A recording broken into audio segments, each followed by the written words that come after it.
Canal 9, Bio Bio Televisión, junto a Universidad Católica de la Santísima Concepción y Arzobispado de Concepción, presentan Diálogo.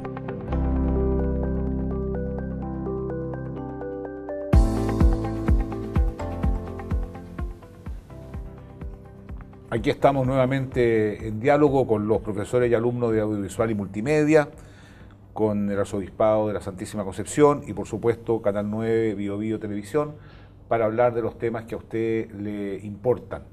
Hoy día tenemos un tema muy importante porque es muy usual necesitar órganos para trasplante. Y para ello hemos invitado a don Carlos Vera, director del Servicio de Salud de Talcahuano, y a la señora Joana Zapata, enfermera de la Unidad de Procuramiento y Trasplante del Hospital La Siguera. Y la idea es conocer un poco en qué está el Servicio de Salud de Talcahuano y después poco a poco ir introduciéndonos en el tema de los trasplantes, que siempre tiene el dolor de cabeza, que hay mucha más demanda que oferta, al respecto hay muchos mitos, y la idea es poder aclarar bien qué significa ser donante y qué significa ser receptor. Porque empecemos por la señora Joana. Bueno, ¿cómo llegó usted a ser enfermera de la Unidad de Procuramiento y Trasplante? Bueno, esto comenzó hace aproximadamente 2 años y medio.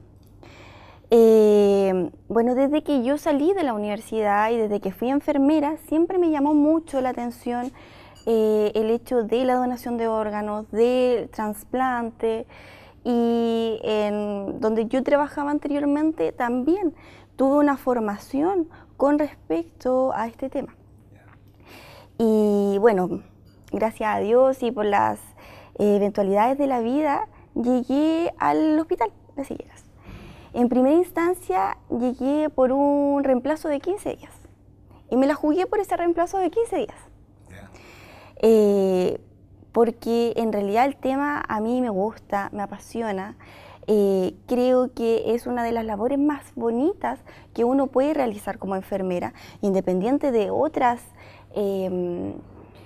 las otras labores que uno realiza en UCI, en urgencia, pero aquí nosotros le estamos dando sentido a la muerte, y un sentido bastante bonito. Entonces por eso me llamó la atención y bueno, y por eso me quedé, y hasta el día de hoy estoy felizmente trabajando. Don Carlos, usted contaba al principio que traía algunas cifras en materia de trasplante a nivel nacional y también en su zona. ¿Por qué no nos cuenta un poco en qué está la situación? Bueno, el Servicio de Salud Talcahuano se ha caracterizado por ser un servicio de salud bastante referente en Chile en muchas cosas, y en este tema no es menor. Monseñor, en Chile las cifras son bastante preocupantes de trasplante en términos generales. A ver. Nosotros en Chile tenemos 7,8 donantes por cada millón de habitantes. 7,8 donantes. En Europa, en promedio, son sobre 30 donantes por cada millón. Y eso, como bien dice Joana, que es darle sentido a la muerte, en realidad en nuestro país tenemos que avanzar mucho más. Nosotros en el Hospital Higuera, del Servicio de Salud Talcahuano, lo que hacemos son trasplantes renales, de riñón. Y ahí nosotros tenemos alrededor de 180 personas que están en lista de espera. 180 personas que están en lista de espera, pero a nivel nacional, de todos los órganos, a nivel nacional, hay más de 2.000 personas en lista de espera. Claro. 2.000 personas, o sea, personas que para seguir viviendo necesitan sí o sí una donación de órganos. Y también en el ámbito de los trasplantes renales, en el Hospital Higuera tenemos 160 personas que están en diálisis. Y lamentablemente a nivel nacional ha disminuido la donación de órganos en alrededor de un 47%. Y por eso nosotros hemos hecho estas campañas, hemos ido a las universidades, nos hemos instalado en el mall. A usted le damos gracias que nos tenga en este programa para sensibilizar a la población en estos temas, y que no es menor. Una pregunta que quería hacerle a usted: cuando usted conversa con los familiares. Porque ¿ya? al final, los que deciden en último término son los familiares. Claro. Porque si bien es cierto, la ley chilena dice que todos son donantes, somos donantes, salvo que digamos expresamente que no, pero en la práctica nadie va a estar dispuesto a tener un desencuentro con la familia cuando hay un momento de dolor. ¿Qué es lo que pasa? La dinámica es bastante compleja en ese sentido. ¿Por qué? Bueno, nosotros certificamos que el paciente esté fallecido, lo certifica el neurólogo de nuestro hospital con el médico residente. Le realizan varias pruebas, bueno, que están descritas por ley, y una vez que se certifica que está fallecido, ellos le comunican el fallecimiento a la familia. Quiero hacer un alcance, porque los pacientes que fallecen por criterio encefálico son muerte repentina. ¿Qué quiere decir eso? La persona que falleció hace 2 días estaba tomando once en su casa. Ya. Quizás hace 3 días estaba yendo a trabajar. Por lo tanto, no es una situación que la familia pudiese esperar. Claro. Por lo tanto, nosotros nos vamos a encontrar con una familia que está Adolorida. Destrozada, claro, Así está es. destrozada. Entonces, bueno, los médicos le comunican que falleció. Pasan alrededor de unos 15 minutos, nosotros dejamos que la familia decante un poco la información, ya que ellos conversen, que se abracen, que entiendan de que está fallecido su familiar. Y ahí entramos nosotras, las enfermeras de procuramiento. Nosotros tratamos de juntar a toda la familia, al núcleo cercano, mamá, papá, hijos, y bueno, si es que es petición exclusiva de la familia que quiere entrar otra persona que sea muy importante Claro. para ellos, ingresa Así es. también. Y realizamos una conversación.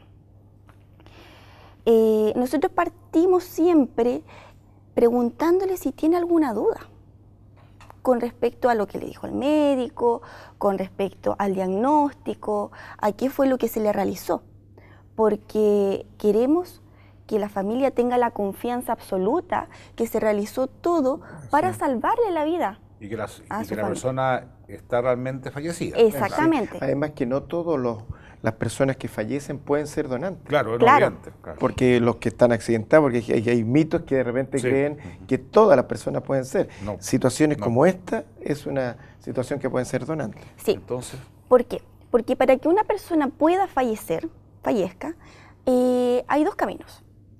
Que fallezca por criterio cardiovascular, que quiere decir eso, su corazón, su pulmón dejó de funcionar, o por criterio encefálico. Y a nosotros solamente podemos procurar los que fallecen por criterio encefálico, por muerte encefálica. Así es. Entonces, bueno, muchas veces dentro de los foros o de las mismas charlas que nosotros damos a la comunidad nos dicen, oye, pero ¿cómo hay tantos muertos en Chile? ¿Por qué hay tan pocos donantes? Así es. Claro, y es porque en realidad el universo de pacientes que pueden ser donantes es bastante reducido. ya. Sí. Entonces, y en general, ¿cuál es la reacción de la familia en general? Bueno, la familia bastante adolorida, choqueada. No han tocado familias donde nosotros le planteamos si es que la persona que falleció, su familiar, era donante o no. O sea, se ha conversado en familia. Eso. Sí, se ha conversado en familia, exactamente. Y se han mirado, chuta. No. No, Nunca. no, jamás lo conversamos. Bueno, ese es un tema importante. Eso es un tema decir, importante. Dentro de la familia es un tema que hay que conversar porque nadie está libre de tener un accidente, morir y se presenta la alternativa, y también nadie está libre de necesitar un órgano. Y entonces, Claro, entonces ahí es súper complejo para nosotras. Nos vemos enfrentadas a una situación súper adversa, porque más o menos tenemos una posibilidad del 50% que nos puedan decir que sí. ¿Por qué? Porque va a depender de la experiencia que haya tenido la familia Claro. dentro del hospital, ya va a depender de, obviamente, la aptitud de nosotros, cómo nos presentemos ante la familia, y también va a depender del pensamiento que tenga cada integrante con respecto a la donación. Claro. ¿No es cierto? Claro. Bueno, pero si este tema se conversó y efectivamente la persona que falleció era donante, estamos mucho mejor. Perfecto. Porque ahí más o menos tenemos un 95% de probabilidad que nos digan que sí. Perfecto. Una pregunta, señora Joana, y también para don Carlos, y creo que es muy importante para la gente que nos está escuchando, son los criterios de selección para recibir un órgano. Y creo que es importante que ustedes expliquen un poco que los criterios son estrictamente terapéuticos, que hay una lista nacional, que no hay amiguismo, digamos. Eso es importante. ¿Cómo funciona eso? Imagínense que usted ya tiene un órgano, ¿ya? ¿A quién le avisa?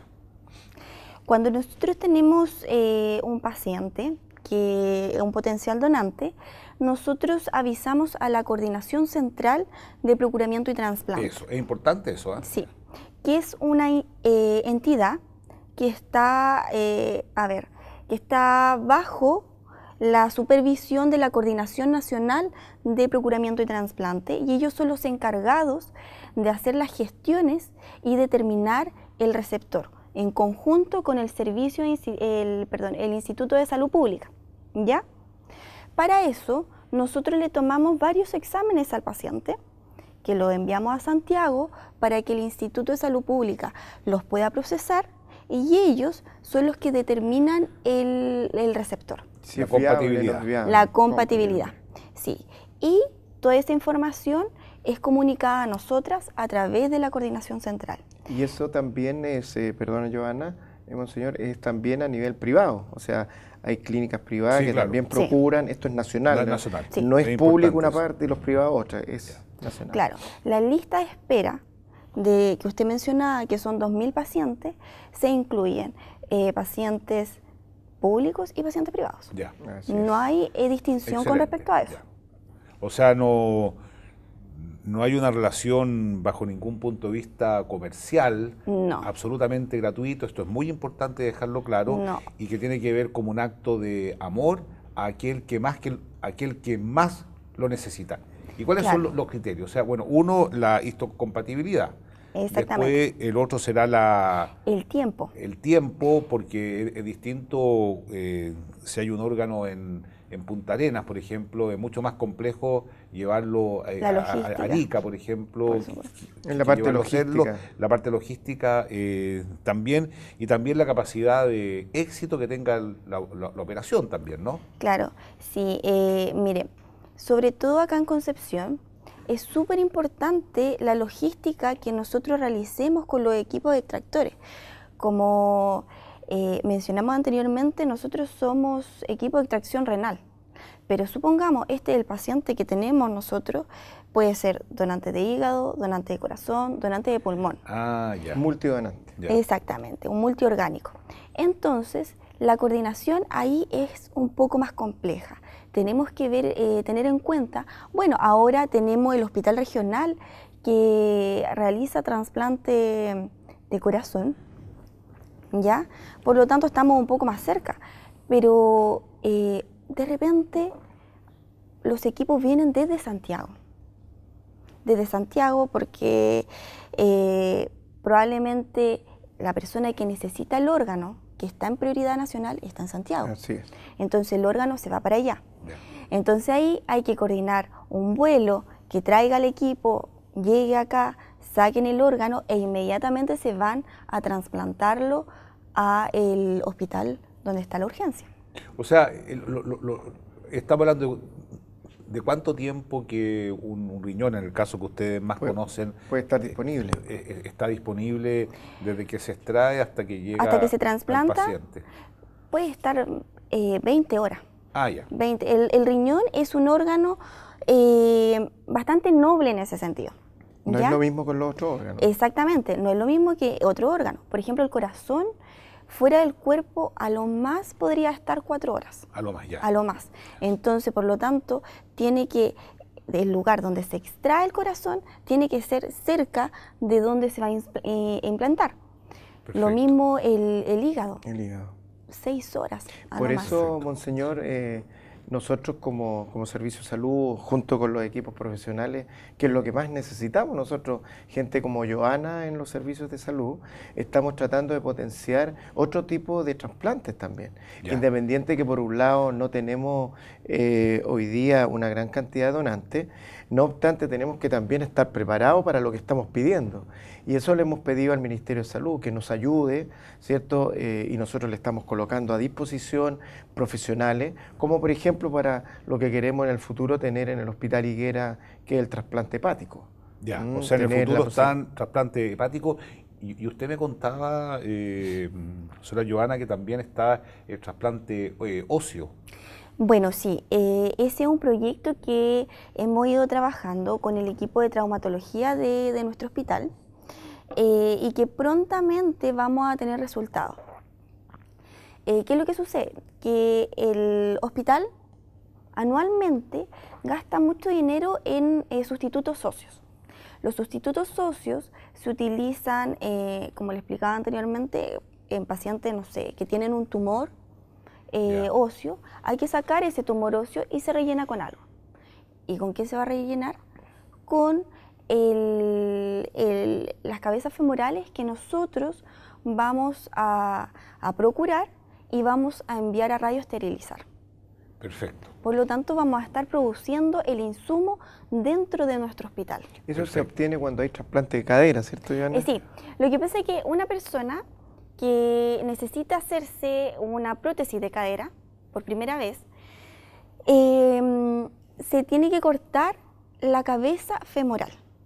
Entonces, antes, eso era un desecho de la cirugía. Se eliminaba porque se ponía la prótesis. Entonces, lo que nosotros vamos a hacer es esa cabeza femoral que se eliminaba, nosotros la vamos a procurar. La vamos a mantener, vamos a tomarle varios exámenes a los pacientes porque tenemos que llevar una trazabilidad de ese hueso perfecto, lógico. de ese hueso que nosotros procuramos y lo vamos a enviar a Santiago, a la Central Chilena de Energía Nuclear para radioesterilizar. Pero mira. Así es. Sí. Y acá hay algo súper positivo. La coordinación nacional tiene un convenio con la SECHEN para radioesterilizar este tipo de tejido. Entonces sería de forma gratuita para nosotros. Y eso permite que está apto para ser utilizado durante bastante tiempo, digamos. Por supuesto. Qué bueno. Bastante tiempo y, por ejemplo, de una cabeza femoral se puede utilizar hasta en 3 pacientes. Y los resultados son positivos en general. Sí, Ya. han sido positivos. Hay otros hospitales dentro de Chile que también lo están realizando. Perfecto. Pero en la 8ª región vamos a ser el primer hospital. Así es. Sí, Qué que bueno, está- qué bueno. Oiga, cambiando un poco de tema, pero vamos a volver después. Para las personas que nos están escuchando, el servicio y viendo el Servicio de Salud de Talcahuano, ¿cuántos hospitales tiene? ¿Cuáles son los grados de complejidad de cada uno? ¿Están acreditados? Bueno, ¿Por qué no cuenta un poco? El Servicio de Salud Talcahuano tiene 4 comunas en las cuales tiene su jurisdicción, que es Tomé, que es Hualpén, Talcahuano y Penco. O sea, en Cauro hay un hospital. Solamente en 3. Bien, En Tomé, Hualpén no, ya. tenemos un hospital Ya. de alta complejidad, está el hospital de Mencolirquén y está el hospital Higuera, ¿no? Y los 3 hospitales están acreditados en salud. Nosotros, la comunidad no sabe, pero cuando nosotros nos hablan de las garantías explícitas de salud, cuando dicen las enfermedades GES, una de las garantías que tiene que tener estos hospitales para atender ese tipo de patología es la calidad, es decir, estar acreditado. Ya. Tuvimos la buena noticia la semana pasada que el hospital Higuera se reacreditó, que el hospital de Menco se acreditó y el año pasado el hospital de Tomé también se reacreditó. Y esto implica... ¿Quién acredita los hospitales? ¿Una instancia independiente? ¿El Ministerio de Salud? Estas ¿Quién? son son instituciones externas que están inscritas en la Superintendencia de Salud, Perfecto. ¿cierto? Donde nosotros a través de un proceso de selección nos entregan qué empresa a nosotros nos va a acreditar, nos evalúan de acuerdo a un protocolo, ¿cierto?, que está estructurado para todos. ¿Cuáles son los aspectos más fundamentales de la acreditación de un hospital? La acreditación fuertemente está focalizada en la seguridad del paciente, es decir, que el paciente sea atendido en todo su proceso con una seguridad total de que las intervenciones que en él van a haber no le van a ocasionar un daño más allá que el daño que ya trae por su propia enfermedad. Y hay protocolos para todo, infección intrahospitalaria, procedimientos dentro de los pabellones cuando se va a operar, de qué manera hay trazabilidad de unas biopsias, entre muchas otras cosas que se le entrega al paciente. ¿Y usted siente que se ha avanzado en ese camino?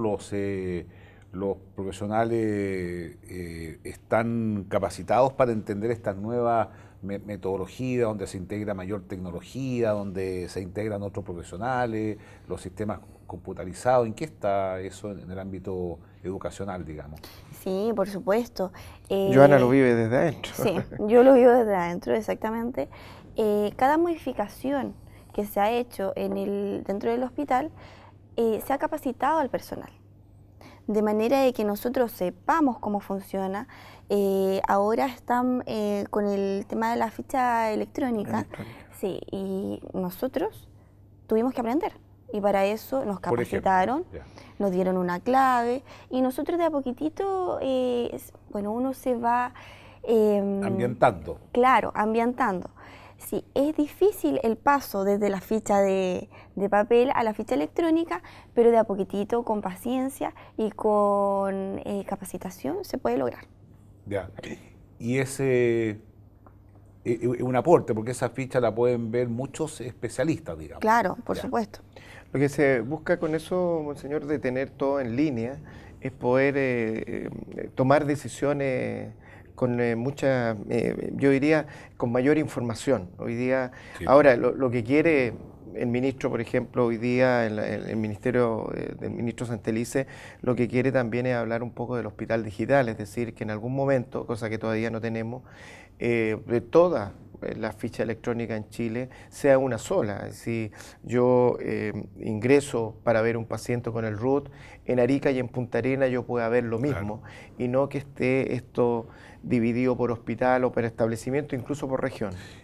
Bueno, vamos a ir a una pausa. Ha estado muy interesante la conversación, creo que ha respondido a preguntas que tienen las personas que nos ven, y volvemos. Y escríbanos a @pediálogo para ir sabiendo qué temas vamos a abordar junto a nuestros invitados.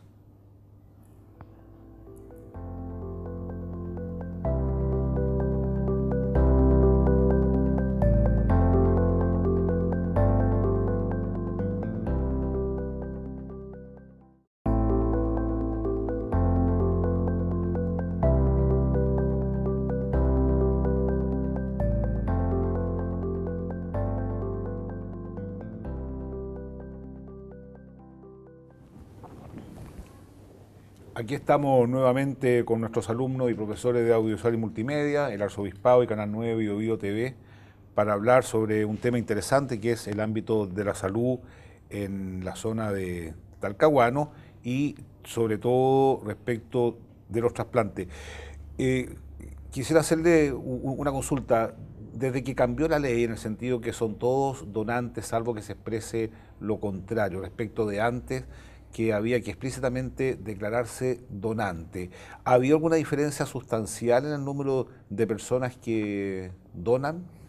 Bueno, la fecha, bueno, en el momento que cambió la ley, hubo una baja considerable de donantes.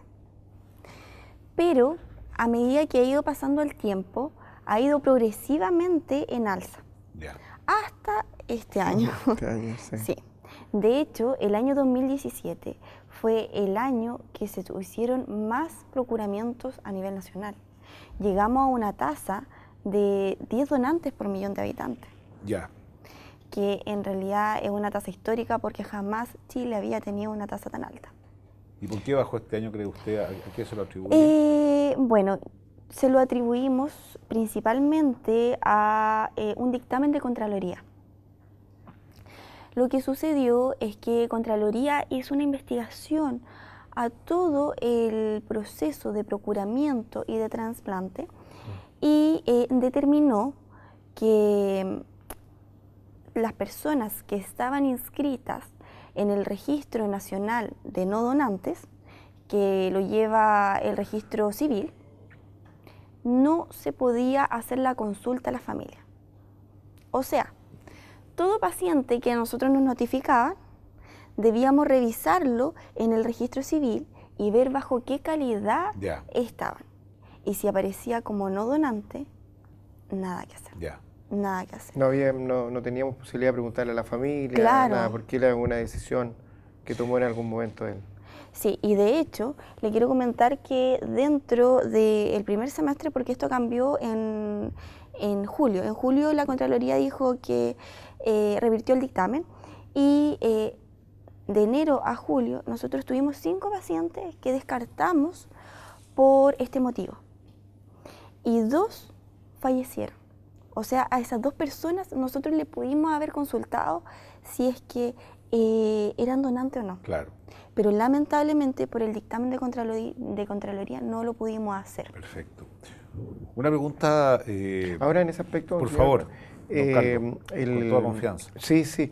En la actualidad el Ministerio le pidió al gobierno que llevara, que ya pasó la Comisión de Salud del Senado, una nueva ley de donación de órganos y que tiene que ver con esta parte que hablaba Joana, es decir, liberar un poco a la familia para este tema de donación. Vamos a ver qué pasa ahí, que habla un poco de la voluntad de poder optar como familia a entregar un órgano en un momento determinado, a partir de la definición también que tenga la persona que ha fallecido. Perfecto. ¿Cuáles son las condiciones en el caso del trasplante renal, del trasplante de vivo a vivo? Porque hay situaciones en las cuales se autoriza eso. De hecho, la Iglesia, bajo ciertas condiciones muy estrictas, no ve problema cuando es un acto de amor absoluto, absolutamente gratuito, que tiene que ver con salvar la vida de otros sin negar la propia vida. ¿Qué es lo que pasa ahí? ¿Hay cultura de eso en Chile? ¿Ha visto casos? Sí, por supuesto. Nosotros en el hospital hemos hecho en múltiples oportunidades trasplante con donantes vivos. Una persona puede vivir con un riñón perfectamente. Sí, claro. Obviamente se tiene que cuidar, tiene que seguir sus controles médicos, una dieta adecuada, etcétera. Para que se pueda realizar este tipo de trasplante, se busca a un familiar cercano, papá, hermano, o incluso puede ser un cónyuge, o que, o por convivencia, que por lo menos acredite 2 años de convivencia también. Se le toman varios exámenes a donante y receptor. Y se ve el grado de compatibilidad que ellos tienen, si es que son compatibles. Y si efectivamente son compatibles, se puede llevar a cabo el trasplante. ¿Y usted ha vivido experiencia que la ha marcado mucho, por ejemplo? Porque debe ser tremendamente emotivo, en mi opinión, entrar al pabellón sano para que se les traiga un órgano. Claro. O sea, es un acto de generosidad, de amor extraordinario, de amor. ¿Qué experiencia le ha tocado vivir a usted? Por ejemplo, el de una mamá a su hijo. A su hijo. Yo creo que en realidad eso es, créame que un acto de amor gigante. Y es súper lindo, Y de hecho, un riñón que se trasplanta, que es en un donante vivo, dura mucho más que un riñón que viene de un donante cadáver. Claro. Claro, y aparte que es algo que está viviendo permanentemente dentro del donante y que es de un familiar, donde hay una relación. De una mamá que lo trajo a la vida y además le sigue dando vida. Claro. Sí. Don Carlos, al respecto, ¿ustedes tienen suficientes especialistas?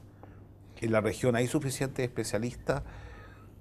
¿De dónde provienen los especialistas? A ver, nosotros, para este tema de procuramiento, de trasplante, siempre van a ser poco, porque además la materia prima también es la que necesitamos, es decir, que haya más actividad de trasplante y donante nos va a ayudar, pero cada día más esto se está potenciando, hay más especialistas, nosotros estamos tratando de motivar, de armar equipos, porque estos equipos se arman en el lugar, no es que uno empiece a buscar de otras partes.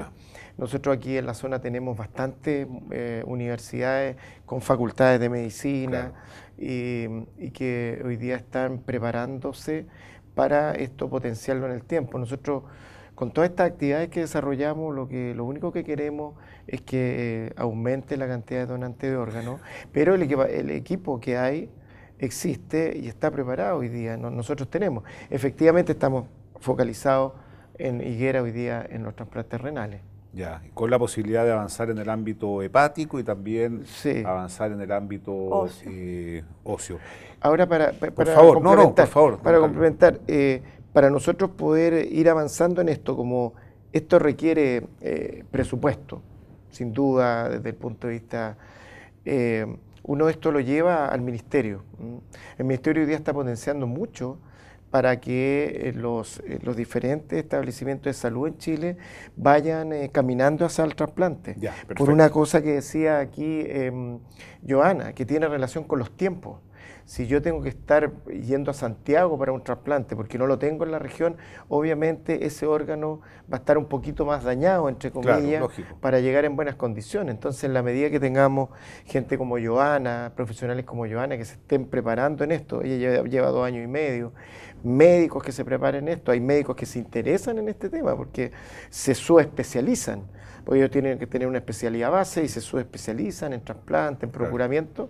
En la medida que vayamos avanzando en eso, yo creo que también vamos a motivar a que la población tenga más seguridad en que las regiones podamos hacer estos trasplantes como lo estamos haciendo hoy. Excelente. Ahora, otro tema importante tiene que ver con la prevención, es decir, hay una relación, un vínculo entre el estilo de vida y la necesidad el día de mañana de un trasplante renal. ¿Qué le aconsejaría usted a las personas para que nunca lleguen a necesitar un trasplante? O sea, pues, hay multicausales, eso se entiende, pero hay tendencias también. Claro. Lamentablemente, dentro de los últimos años, yo he visto como enfermera que la población no se está cuidando. Se está alimentando mal. Hay un tema súper importante que es el estrés. Es impresionante cómo nos estamos sobrecargando de trabajo y no nos damos cuenta. Entonces, finalmente, a la larga, eso pasa a la cuenta. Y aparte que las personas tampoco no son muy adherentes a los tratamientos. Porque en realidad, si yo me doy cuenta de que tengo alguna patología, lo que yo tengo que hacer es ir a mis consultas médicas, tomarme los medicamentos, al momento que tengo que tomarme exámenes, voy a tomarme los exámenes, y la gente no está haciendo eso. Nosotros en ese aspecto, monseñor, es súper complicado porque, como bien dice Joana, el adherirse a los tratamientos es súper importante porque tenemos problemas con enfermos crónicos que llegan al hospital. Nosotros tenemos atestados en nuestro hospital en el área de urgencia con personas hipertensas, con personas con problemas cardíacos, etcétera, etcétera. Y un porcentaje importante de esas personas, si hubieran tenido un tratamiento en sus consultorios base, hacerle caso a los médicos que están en los CEFAM, en tratamiento, sobre todo personas que tienen un día a día bastante agitado, ellos no llegarían a ser enfermos crónicos. Hay temas del abuso de la sal, del consumo de sal, el consumo de azúcar. Hoy día, con todo este tema del estrés que dice Joana, el consumo excesivo de energética, que tienen un alto nivel de azúcar, cafeína, y nosotros lo vemos en los hospitales. Hoy día, nosotros, si seguimos en este nivel, ¿cierto?, de no preocupación, no vamos a tener hospitales. De mala alimentación, de estrés, por supuesto, poco ejercicio, ¿va en aumento, digamos, la enfermedad crónica? Va en aumento. Nosotros por supuesto. Tenemos obesidad de los niños, indicadores que son, y lo hemos conversado con las municipalidades, con sus alcaldes, que estamos muy preocupados porque los niveles de obesidad que hoy día tienen los niños son altísimos. y eso se debe a que algo está pasando en el proceso de crecimiento de estos niños, que no estamos haciendo un trabajo adecuado en educación y en promoción de la salud. Hoy día fuertemente eso lo estamos tratando de llevar a la práctica a través de las municipalidades, las comunas y también en el servicio de salud. ¿Las etiquetas negras, usted cree que han tenido un efecto, el hecho de no vender esos productos dentro de los colegios a cierta distancia? ¿Sienten que ha tenido un efecto o todavía no? Bueno, yo creo que de una u otra forma sí han tenido efecto. No como el que se esperaba. Ya. Pero sí, yo veo que en los colegios, dentro de mi familia, mi sobrino, ya está el kiosco saludable y tienen que ir a comprar lo que hay en el kiosco saludable. Ya. Sí, pero también pasa por un tema también de los papás, de autocuidado personal, el hecho de que una vez al año uno consulte, se haga un chequeo completo, aunque esté todo normal, pero una vez al año. Perfecto. Eso es súper importante. Nosotros, en realidad, este tema de los trasplantes es tan o más importante también del cuidado inicial. Por eso la pregunta que usted hace Sí, claro. es tremenda. O sea, hay muchos trasplantes que podrían evitarse si la persona hubiese tenido otro estilo de vida, digamos. Por Correcto. supuesto. Hay personas, por ejemplo, que son diabéticas o tienen algún problema renal, que llegan a la diálisis, pero antes de llegar a la diálisis, Joana nos puede ayudar, antes de llegar a la diálisis, la vida le dio muchas oportunidades para no llegar a la diálisis, porque él sabía o ella sabía su condición y por lo tanto el llegar a la diálisis ya fue un proceso final, que es cuando su riñón ya dejó de funcionar. Claro. En algún momento se pudo haber cuidado y pudo haber revertido esa situación, pero lamentablemente no lo hicieron y, como dice, lamentablemente quedó en diálisis. Sí. Y la diálisis normalmente, si esto va desmejorando, llegan al trasplante. Sí.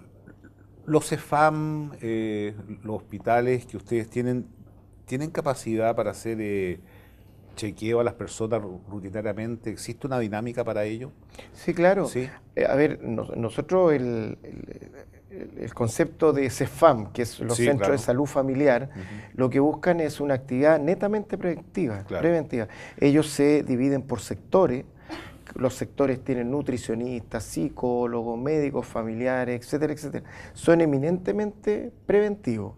No es como un hospital que ya es cuando uno está enfermo. Si uno lo pudiera clasificar es para atender a las personas sanas, para que se hagan los chequeos, para que vayan a consulta, para que se inscriban en el CEFAM, para que sigan las indicaciones de los médicos. La idea de la atención primaria de salud que tienen estas entidades para eso. También están los centros de atención de salud mental, que son los COSAM, que también buscan, ¿cierto?, una atención preventiva para esos pacientes, de tal manera que su evolución sea controlada, la evolución de la enfermedad, decimos nosotros, sea controlada y no lleguen a un término final del hospital. Claro. Bueno, yo creo que este programa también nos ha hecho reflexionar sobre nuestros propios estilos de vida. Pareciera ser que el estrés, la mala alimentación son caminos que no conducen a un buen puerto. Claro. ¿Hay algo más que quisiera agregar, Joana, antes que terminemos el programa? Porque lamentablemente se nos fue el tiempo. Sí, bueno, yo quisiera agregar que cuando nosotros hacemos campañas y nosotros salimos del hospital y vamos con la población, bueno, hay muchas preguntas que ellos no hacen. Y las preguntas más frecuentes es, si aparece en la televisión, seguro se trasplanta. Si llego al hospital y digo que soy donante, ¿me van a dejar morir? Y en realidad, sí, y esos son mitos súper frecuentes y que obstaculizan a la donación de órganos. Con respecto al hecho de que si soy donante me van a dejar morir, eso es totalmente falso, porque en realidad el objetivo del hospital es salvar la vida del paciente. Lógico. Nosotros, como unidad de procuramiento, les damos otra alternativa, pero cuando la persona fallece. solamente cuando la persona fallece. Con respecto a, no sé, que las personas que tienen más dinero se trasplantan, eso es totalmente falso. Importante es decirlo con mucha fuerza. Sí, eso es totalmente falso. ¿Por qué? Porque el trasplante es por compatibilidad. ¿Ya? Independiente de que la persona tenga mucho dinero, si no es compatible, Claro. no le va a llegar un órgano. ¿Ya? Perfecto. Así es. Muy buen dicho. Bueno, lamentablemente se nos acabó el tiempo. Yo pero quería, ha sido un señor, programa muy ilustrativo. Si yo quisiera solamente motivar a la familia a que conversen el tema de los Exactamente. trasplantes, yo creo que eso es relevante, lo conversen con los hijos, en familia, porque hay muchas personas que necesitan vivir y lo único que están esperando es que alguien diga sí a la donación de órganos. Muy bien. Sí. Bueno, aquí les tengo una poesía que es antiestrés del padre Cecilio de Ah, Miguel, muy bien. quien trabajó Cecilio. muchos Aquí en la años, universidad, claro. sigue trabajando en Concepción, y le agradecemos a ustedes que nos hayan acompañado en este programa que toca muy de corazón la vida personal, familiar y social de nuestro país. Muchas gracias.